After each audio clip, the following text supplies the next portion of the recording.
America's future will be determined by your dreams and your visions. And nowhere is this more true than America's next frontier, the vast frontier of space. The space age is barely a quarter of a century old, but already we've pushed civilization forward with our advances in science and technology. Our work on the space shuttle gives us routine access to the landscape above us, dropping off payloads, performing experiments, and fixing satellites. And I believe we've only touched the edge of possibilities in space. It's time to quicken our pace and reach out to new opportunities.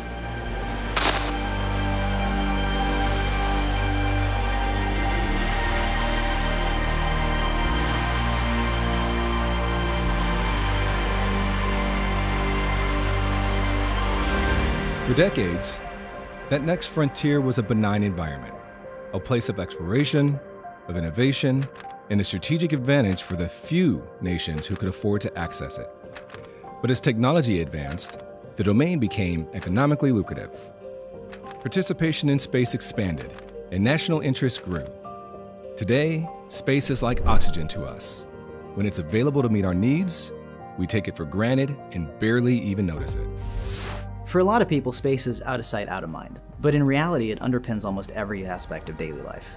Satellites are a crucial part of more than half of the 16 sectors of national infrastructure. A third of crops are grown using weather data. GPS navigation data keeps supply chains and logistics moving.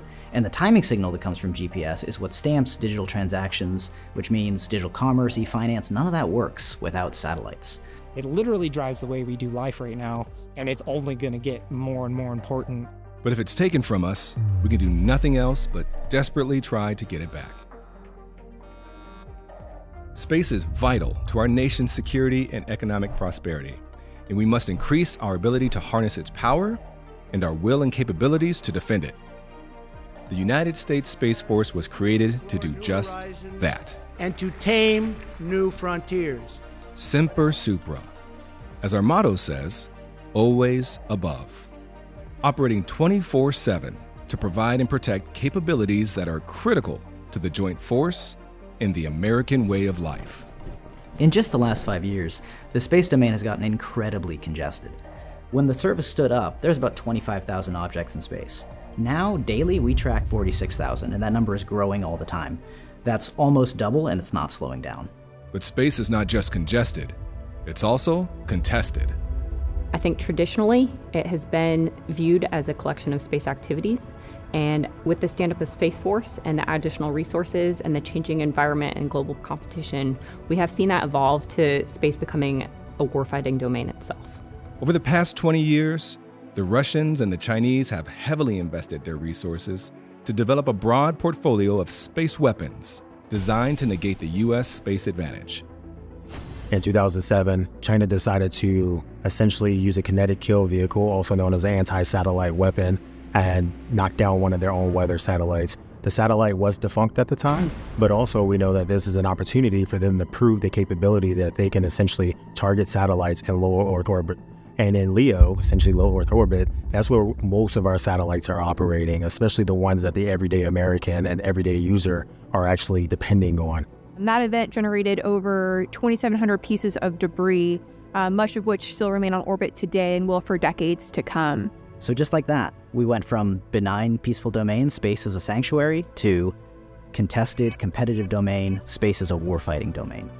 We face a sophisticated array of threats across every orbital regime. More and more we see China, Russia, eventually other countries, we see them put weapons in space to try and hold us at risk. And this includes satellites with robotic arms for dragging potential U.S. assets out of missions, thus destroying our capability. Of crucial concern, China has developed an on-orbit sensor shooter kill web that enables long-range and precise targeting of our forward-deployed forces. Intelligence suggests Russia may intend to put a nuclear weapon into orbit, threatening devastating consequences for the world and for the global economy. A nuclear detonation in space would be catastrophic worldwide for everyone involved. We're talking allies, partners, commercial adversaries. The initial radiation burst would render nearby satellites ineffective and useless. Electromagnetic pulse would have initial and lasting impacts as well, based off of the radiation impacts. Space technology underpins our society in unseen ways and has become an indispensable engine of economic value. Space enables things such as communications, transportation, navigation, agriculture, energy distribution. All these things are enabled by space.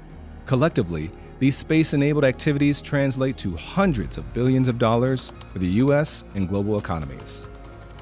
How does Amazon get packages to your house? How do you have delivery meal services? Actually, even enabling financial transaction. Those same capabilities we enjoy today can be used against us, or they could be unavailable. The modern U.S. military has been designed around assured access to space capabilities. Space is built in and baked into every plan that the Joint Force has. We're a critical component offering the ability to enhance the senses, whether that's seeing, hearing, talking. We're a big part of all of that. And so anytime a joint operation goes out, space is relied to be there. 2, 1. In an age when space is more congested, contested, and critical than ever before, we face new requirements, new expectations, and new threats. We must adapt or risk ceding our strategic advantage to those who intend us harm. Longitude east 035 decimal. Recognizing that new things have to continue to change and develop is a critical piece of what we do.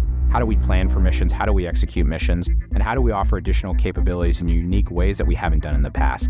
The Space Force is responsible for organizing, training, and equipping critical space capabilities. But it's also responsible for conducting warfighting operations as an integrated part of the Joint Force. Red Wombat, service to 3K. We secure our nation's interest in, from, and to space. That's our mission. This simple phrase, in, from, and to, captures the three core functions we were created to provide. First, space control, the in-space function. When space became a warfighting domain, we needed to treat it like all the other domains, air, land, sea. We need to be able to gain and maintain domain superiority, which for space means two things. One, that we're able to preserve freedom of action for our forces, and two, to deny that freedom of action to our adversaries. And for the Space Force in particular, that means two things. First of all, we need to protect the capabilities that we have in space, the things that provide the enabling services for the Joint Force and for the Combined Force writ large. But secondly, and this is the really new mission, we need to be able to defeat adversary space power that could target our forces on the ground. In particular, we're thinking about the Chinese kill web, this interconnected sensing and targeting network that extends their reach and their precision of strike. If we're not able to defeat that, then we're putting our forces at risk. That means we must be able to assure continued use of our satellites and deny our adversaries the use of theirs at times and places of our choosing. We accomplish this through three dedicated mission areas: orbital warfare, electromagnetic warfare, cyberspace warfare, preventing our adversaries from using the space and counter space systems that hold us at risk while protecting friendly systems from attack. Second is global mission operations. Think of it as the from aspect from space. I was thinking about this, the terrestrial support. So from space down to the ground users, what are we providing them? And that could be a range from SATCOM to GPS, missile warning, battle space awareness, all those functions that we're actually providing out to everybody on the ground. GLC-4. Space has never been more critical to the security of our nation, and the success or failure of the Joint Force depends heavily upon the capabilities we present. So we have our precision targeting using GPS. We can use these to accurately pinpoint where we want to strike and then strike within meters, even sometimes feet of where we want to be. We also have our military satellite communication that all branches can use to talk to whoever they need to talk to. So if the Navy needs to talk to maybe a nuclear sub, they can use satellite communication in that case. Subcom report. Overhead, we have our missile defense as well. So in satellites, they can detect launches of missiles using their heat signatures, using their infrared. That can be given to any branch that needs it. So whoever is on the ground, deployed, downrange, can use this information to know when a missile is coming. Early missile warning is essential for saving American lives, and it provides a protection that most Americans probably don't even realize is there. However, if they were aware of the risk, they would surely be appreciative of the protection the Space Force provides. Finally, Guardians secure our nation's interest to the space domain. Space access is about launching our assets into space. Being able to achieve that access in various orbits is highly critical to our success. Space superiority starts with getting to space. If we're unable to do that, then we can't provide those critical capabilities to the everyday user or to the warfighters downrange. We have 3 mission areas that support this function. Satellite control, enabling telemetry, tracking, and commanding mission control through the infrastructure, networks, equipment, and connectivity that allows us to communicate with our satellites. Spacelift, the delivery of spacecraft and other payloads to and from space. And range control, providing safe and secure ranges for space launch operations. Underpinning these core functions are cross-cutting activities we refer to as enterprise functions, because without them, our enterprise would falter. The most notable include intelligence and space domain awareness, the foundation of all we do. Go space vehicle 4-2. Space domain awareness is the ability to use sensors to look up on orbit and identify objects, track where they're going, track where they came from, predict and avoid potential collisions, and just have a general awareness of what's going on up there.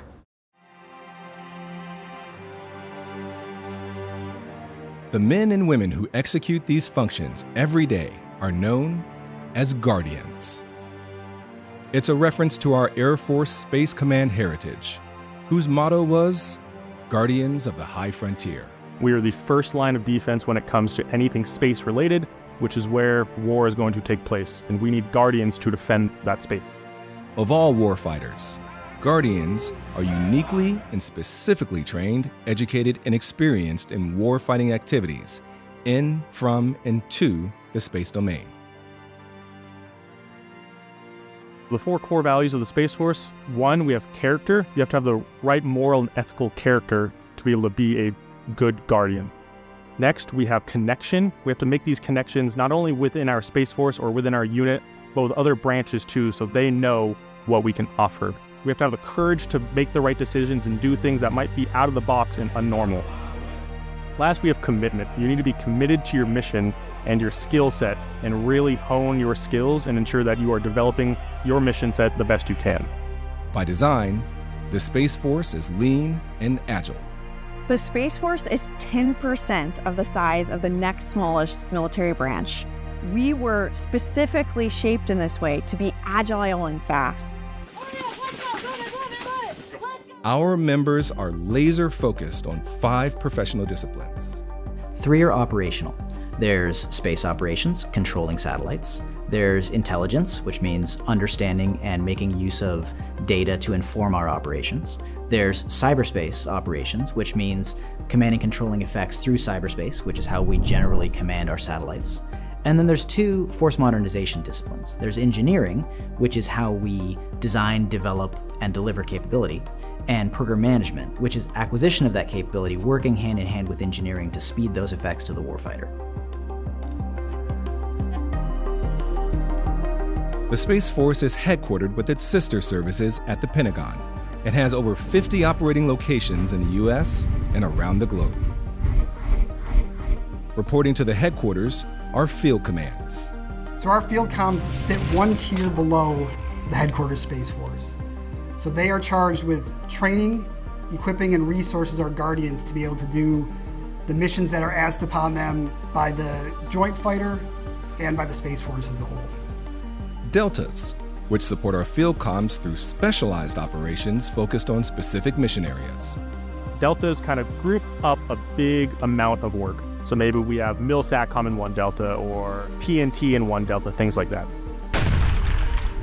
And squadrons, tasked with specific mission sets and activities.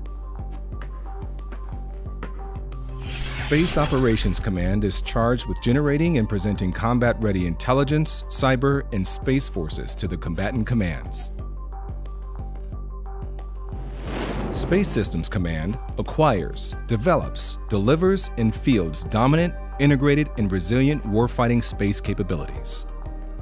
SSC also operates 2 spaceports, ensuring the safe and secure delivery of payloads to orbit for military, commercial, and civil missions alike. Space Training and Readiness Command prepares combat-ready Guardians to fight and win in contested, degraded, and operationally limited environments. STARCOM accomplishes this through development, collection, and execution of training and education programs, threat-informed test and training systems, and realistic threat presentation for advanced training. Like our sister services, the Space Force must prepare and present forces and personnel to every combatant command. We'll do this through our service components, the building blocks of the Joint Force. For space power to be effective, it needs to be integrated into our joint force, which means into our combatant commands. So if we're going to present space forces for combatant commanders to direct, we need to have a touch point that connects the combatant commander with the service forces that we provide. That's what the service component is. The Space Force has brought a level of clarity and focus to operations in, from, and to space that the Department of Defense didn't have before. Mission: rendezvous with a flight of strategic bombers. While Air Force Space Command is the history and the legacy of the Space Force, as a separate military service, it's our job to contest and control the domain, to achieve space superiority. And that's something the Space Force is doing as we execute warfighter ethos and a warfighter mentality. How are we bringing our space capability to the fight? Our establishment isn't yet complete. We're still maturing into our role as a discrete warfighting service. GPS vehicle 42. Go space vehicle 42. Despite all we have accomplished, despite our vast array of capabilities, and despite the dedication of our Guardians, the transformation we require is daunting. As the Space Force mission grows, so does the responsibilities of all of us, and we need to grow with them to meet the challenges today as well as the challenges tomorrow. We have to, again, continue executing all of those legacy missions, which we can't stop doing because the Joint Force is relying on those. We've put a lot of the critical foundation in, we put in the groundwork, but the work is going to be ongoing, and it's on Guardians to get us there. We must transform from an organization that takes advantage of a benign domain into a warfighting organization. One that has the equipment, training, and doctrine to contest the domain and provide critical effects in the face of a determined adversary. This critical transformation requires new resourcing levels. We are asking our young Guardians to do incredibly challenging things, and we owe it to them, we owe it to the service, we owe it to the country to provide them with the skills that will make them successful. Without space superiority, we cannot deter conflict. Without it, we cannot provide vital effects. Without it, we cannot protect the Joint Force. Until we have built the infrastructure needed to achieve it, the Space Force is a work in progress. Understanding that a threat is growing, right, but there's a set of Guardians who are willing to meet that threat and try and rise to it, we need help and support from all those around us to be able to achieve that mission. There should be no doubt that space is of great importance to our nation's defense. There are no service or national boundaries in the orbits above.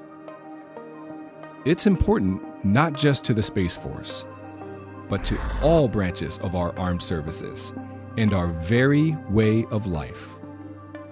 Standing guard both night and day, the Guardians of the United States Space Force secure our nation's interests in, from, and to space. Semper Supra.